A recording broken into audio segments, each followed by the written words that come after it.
News First, Newsline with Faraz Shaukat Ali.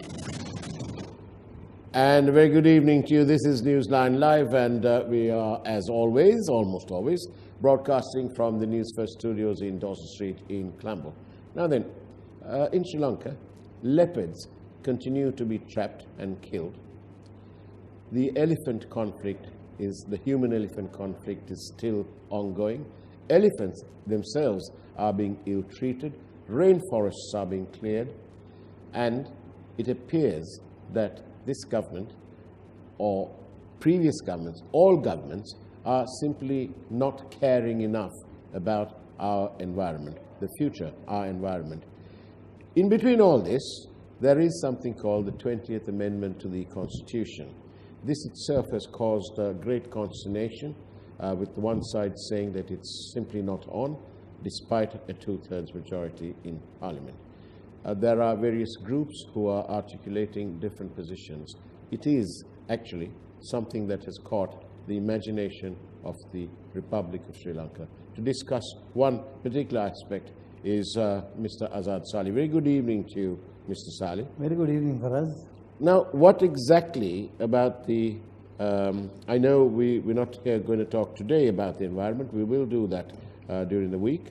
But what exactly is bothering you about the proposed changes to the Constitution? Faraz, thank you very much for the opportunity.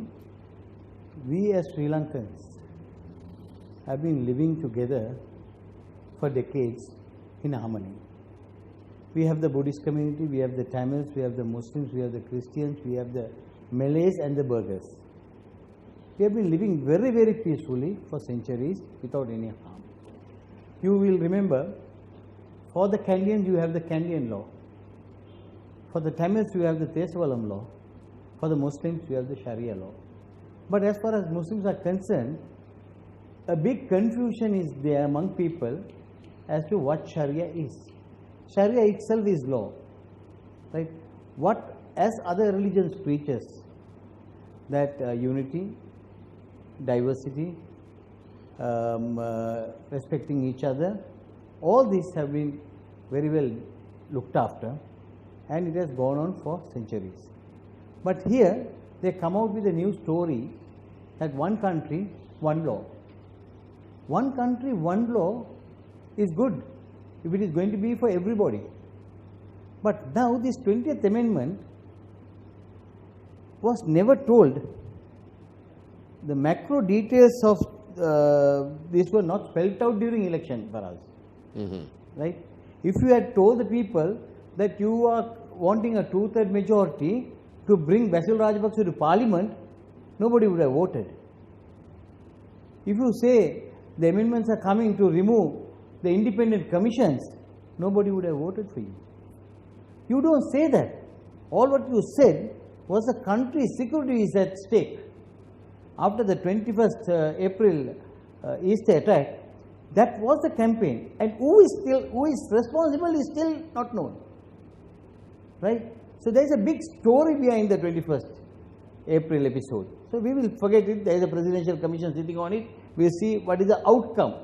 But by now you can see a lot of various things are coming out. Are you skeptical about an outcome? Because we had the Bond Commission, there is no outcome. I have told this at the Presidential Commission itself. Yeah. We have, in Sri Lanka's history, so many commissions have been put, and rooms and halls full of documents, but not a single person has up to now gone to custody or been remanded. Never it has happened in this country. So it's something that we'll have to wait and see. But nevertheless, what I am trying to say is, this 20th Amendment is something like the MCC agreement, right? You saw when the MCC was coming up during the previous regime, right? Uday Gammampila, Vimal Veeravansa, everybody was on all television stations saying that this will be torn. We will not dare to take it forward. We will not allow the government to take it forward. It will never be taken up. But today, they want the power given to the president to sign any agreement. To sign any agreement without anybody's approval. Right? So, with this 20th Amendment, will this look after the interests of the other communities in this country. They say, just to pinpoint, they say, no, Muslims should not have the Sharia law. Tamil should not have the Tesavalam law. Kandyan should not have the Kandyan law. Everything has to be one law. Okay, one law. Then a question arises, how can a person who is a citizen of another country or who is holding a dual citizenship be a member of parliament? Tomorrow, any other fellow coming from China, this I told you at the last one also, or from India, they will come, pay money here, become a dual citizen and enter parliament. Is this a playing field that we are trying to do for the others to enter parliament? If Geeta Kumarasinghe was treated in a different way, right, that she holding a dual citizenship, that she cannot be sitting as an MP. If Gotabaya Rajapaksa cannot be a president, only he can make his application after he surrenders his dual citizenship. If all that can happen, this is what the monks are today saying. We have seen the venerable monks coming and making statements that if Gotabaya Rajapaksa can give up his citizenship and then contest for presidency, why cannot Basil Rajapaksa surrender his citizenship and then come into parliament? Nobody is objecting to that. But the question arises, why you are holding the American citizenship and then want to enter parliament is a big question. So, Mr. Saleh, what you're saying is that through the 20th Amendment, the government is seeking or are proposing to disturb the lifestyle, the way of life as followed by the Kandians, by the Tamil people, the Muslim people, the Christians and so on. And it has no real bearing on governance. It is a way of life which they have, Exactly. but none of that, are there any aspects in your view? All religions preaches peace. Is there any doubt about it? Is any religion telling you to fight each other? No. Every religion teaches you how to behave, how to respect, how you live with your neighbors, how you live with your other nationalities. All these are taught, and that is what we have been doing. And what is the big idea for you to bring this and create a situation thereby targeting the minorities of this country or even the majority Kenyan people? Does it appear to you that there is perhaps an element of majoritarianism, that Exactly. we don't really care and we don't care about your lifestyle? This is what I was telling you for us. If they would have told the people the details of the 20th Amendment that we are going to bring, nobody would have voted them. They simply stated the country is at stake and this country is not safe for living. So we need a change. Give us 2/3. And we are coming with a brand new constitution. Mind you, for us, a brand new constitution. But now they say, if we are bringing in the 20th Amendment, we are having another committee to sit and do a complete change of the constitution. But we don't know who is sitting. As the 20th Amendment also does not have a father, no? Yeah. Right? No father, nobody is claiming that this is my son. That is the situation at this moment. So likewise, the Minister of Justice saying, I was asked to take it to cabinet, I took it. I don't know who did it. JLP says, no, nobody knows who did it. Where are we heading for? What for all this? But we also had a similar situation under the previous government. If you remember with the Provincial Councils Bill, we had the minister who presented it and then voted against it. Exactly. Last government, yes. Yes. So it's almost like history repeating itself. Correct. But now let's go to the specifics. What will be detrimental to your community, the Muslim community, if this one law comes into place? See, what actually happens is, whatever that is being done legally will be done illegally. This is what is going to happen. Yeah. So don't give encouragement to those type of things. That's my point. But Michael, can I ask you this question? Yes.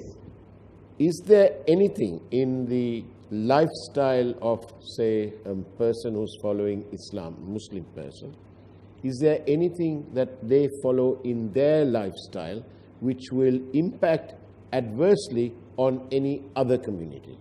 See, for us, at the beginning I told you about the Sharia law. Now the Sharia law, just because the word is Arabic, people get confused that Sharia is something like extremism. Sharia is not extremism. Buddhism is tolerance, respect. Same with Islam. Tolerance, respect. Christianity is also the same. Hinduism is also the same. So No all religion- religions teach us the same all thing. religions is the same. Nobody is saying to have hatred towards somebody, not to do any harm to anybody. All that is there. Every religion is there. But the word Sharia has been confused in the minds of the majority community, and they are trying to portray a different picture for Sharia. Now Sharia is being used by the Muslim community for what reason? Now for us, in case of wealth being distributed, we have the Sharia law that tells you how much of share a Muslim boy gets and what is the share of a Muslim girl. In case of marriage, the Sharia law is there. In case of child custody, the Sharia law is there. Likewise, everything is guided. So we are guided by Sharia. There is nothing to harm anybody. Yeah. This Sharia does not harm the majority community Or any or community. any other community. This must be told. See, this is why I was telling you the other day, as governor, we organized the Islamic conference. Right. Right? When the Islamic conference was there, it was hijacked by today's governor, Muzammil, hijacked that conference and he took it to BMICH. And he invites a monk to address the world Muslim leaders who have come there. The monk, not knowing anything, came there and said, "Why are you killing? Why are you doing this?" See, I mean, he was not even told what he should be speaking on. So the entire conference was shocked to see a monk coming and addressing this meeting and eating at a Muslim conference, not knowing what he was talking. Right? So this is misunderstanding. This misunderstanding has to be corrected. Now this is what we were always telling when Galabadatta Jnanasara priest was also attacking. We educated him on the lines of Islam, what it is, what are the things that are happening. Not that there are extremists. Extremists are there in all faiths, not only Muslim, but we are all against extremism. All of us are against extremism. Why we want? We wanted a united Sri Lanka. We want all communities to live in peace. We want all communities to be equal and live together. This is our target for us. So now this 20th amendment came today. My point is, just shouting at it is not going to solve anybody's problem. As I told you the other day, for us, as opposition, what we should be doing is to unite the opposition. Today, only 57 out of 75 participated in the campaign against the 20th. News is saying only 57 was there. And when the leader of the opposition wants to brief on the 20th amendment, only 17 people were in Parliament yesterday. So nobody is interested. So you don't have a full house of your 57 MPs are not present to adhere to what you are going to do tomorrow. Now, And one minute, let me finish. Let's go for a quick break. We'll come back to you on the same point. Don't go away. After all, this is Newsline Live in conversation with Mr. Azad Sali. We'll see you on the other side of this short message.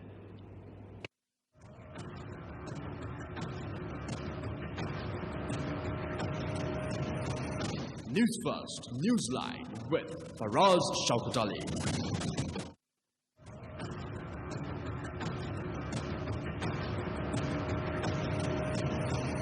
News First, Newsline with Faraz Shaukat Ali. And welcome back to Newsline Live. We're in conversation with Mr. Azad Sali. Now then, Mr. Sali, what's your take on what do you want the government to do with the 20th Amendment? See, for us, totally taking off 19 is going to kill the democracy of this country. See, 19 was very well thought about. There are some lapses in the 90, nobody says no to that. I mean that. But not bringing dual citizens as MPs to Parliament, which is going to create a wrong precedence. But Number one. The Number two. counter-argument to that is that that was always in place and that was changed by the 19th Amendment. Yeah, but then there was nobody there. Even at that point, there was nobody to challenge. There was one person who was there, was Geeta Kumar Singh. That was challenged, right? So that was the issue. So anyway, is that good for the country or not? Is the question. Why does all the monks today come and speak about it? Say, no, we are all against this. Independent judiciary must be there. Right? So do you see, firmly... at this moment also you see how many cases there are pending. Justice delayed is justice denied, no, for us. Right? How many cases should have come up by now and how many should have been already sentenced? Why nothing is happening in this country? Why when a government comes to power, they start something and finally they come to terms, and like Ranil Wickremesinghe saving Mahinda Rajapaksa is returned saving Wickremesinghe. That so great this episode is continuing. That so-called self-appointed paragon of democracy, Ranil Wickremesinghe, had 4.5 years to hold anybody accountable. None of them were held accountable. In short, he gave them a clean bill of health. This is actually the problem. No, even now, a change of government that was saying Ma Banku Hora Kava. That was a slogan. No, yeah. Like the 21st bomb blast, they were always talking about the Ma Banku Hora Kava. Then November Maas and September Maas then. Right? It's going to be in this November. It's going to be 1 year after Gotabaya Rajapaksa become president. Who is the person who has been punished? Where is the law? Where is the rule of law in this country? There is no rule of law. Today, now you started by saying what? After November, see the disaster that is taking place in this country. Like you said, the elephant-human conflict. Like you say, sand mining. Right? Only today, after so much of news that you all put, only today the minister's brother is going and surrendering himself. Right? All these days, the truck driver, tractor driver, bulldozer driver, they are the people who are suffering. So likewise, for a day, at least 50 or 60 MPs and their family members should be taken into custody for all the disaster. They are going into the jungles, they are going into the forest, cutting trees, they are just, nobody has any control over anything. Though when they come on television, they speak, we are very strict, we are disciplined, all that. But where? Where is the Vihatmagar? Where is the Vihatmagar, I am asking? They were going to speak for justice. See the disaster that is taking place from November to now. Now, the Textile Importers Association went and met the Prime Minister. This is the best joke for us. And they told, sir, 100 rupees, this is the duty. They are going to make it 200 rupees. Don't try to do that. Right? Let's get the Sri Lankan industry coming up. Let the people start manufacturing textile in Sri Lanka and all that. Yeah, I am the Minister of Finance. Nobody will dare touch it. Right? When they came out of Temple Peace after the meeting, for us, in 2 hours the duty was increased to 200 rupees. What a shame. So that means, now itself, before the 20th Amendment, the President becomes so powerful, the Prime Minister becomes a pambaya, and the Parliament becomes a rubber stamp. And that's obviously worrying. This is worrying, because the entire democracy, the democratic right of every individual will be lost with the 20th Amendment coming. This is where we are asking everybody to get together. And for us, mind you, when the 20th Amendment was presented by the Justice Minister, that moment itself, one case has been filed now in the Supreme Court. You will have more than 100 applications coming up from tomorrow onwards against the 20th Amendment. Why are people going for that? Why are Buddhist organizations going to go for that? Why are the monks going to go for that? Why? It's because they can feel that they cheated us. They cheated the community. They cheated all communities. Now what was Ali Sabri saying? that become a shareholder of the government to the Muslim community. 35% went blindly and voted with them only for the sake of saying that. The Tamil community voted with them for what? All thinking that the right thing will be done and they will not do anything wrong. But today you see it's again becoming dictatorial. Nobody will have any power. Parliament will not have any power whatsoever. You can see the way the Speaker is handling Parliament now. Unable to handle it. I am ashamed looking at So that. are you saying that these parliamentarians are rather like lambs being taken to the slaughterhouse? Lambs being taken to the slaughterhouse, all right. Whatever said and done for us, we have seen governments with 10 MPs, 8 MPs. We have seen governments with 20 MPs. At least you have 75 opposition MPs out of the 225 in Parliament. You can't bring them together. When Vigneshwaran gets up to speak, the opposition is attacking. If Vigneshwaran is talking anything against Sri Lanka, it is the government who has to respond, not to him. Why do you allow the opposition MPs to speak against him? Some people don't know what parliamentary traditions and procedures. They just get up and scold Vigneshwaran and Gajendra Ponnambalam. This is not opposition. As opposition, first unite. Come to one mandate. Come, let's get together and fight the government. Should be the agenda. Here, opposition is attacking opposition. That is why when you won today, you have only 57 going against, the rest all were silent. Why? They might speak. They might speak against it, but you must take the leadership to unite the opposition, not to divide the opposition. Last question. Do you think that the SLMC and Mr. Rauf Hakim will join the government? See, this tradition has been always there, no? Whenever they want, they will go. Right? This tradition has to be stopped. Right? That is why it's better to bring the amendment that way, that no member of parliament after contesting election will go. This is what we told. Hafiz Nazir Ahmad is a wheeler dealer who bought the most filthiest petrol into the country. Where is the case? Who was the then minister? Sushil Premachand's was minister. Both of them got together and bought this petrol into the country. I hope you're saying this is responsibility. I have told this not once, more than 100 times for us. Even now I'll tell you. Some people went and bought houses in America. With responsibility, I'm telling you. What happened? How many millions of rupees were paid to garages? Yeah. And to even Ranil Wickremesinghe, being the leader of the opposition then, his car was also paid 50,000 rupees. Damages by the Petroleum Corporation. So, justice not meted out. Justice is just only being the delayed. name. It's just being delayed. It's just delayed. So people are going to suffer. If 20th is bought, I don't know. God bless Sri Lanka. God bless you, Azad Sali. Thank you very much for watching. This is News 9 Live. Take care. Have a great evening ahead of you. And of course, as always, God bless you.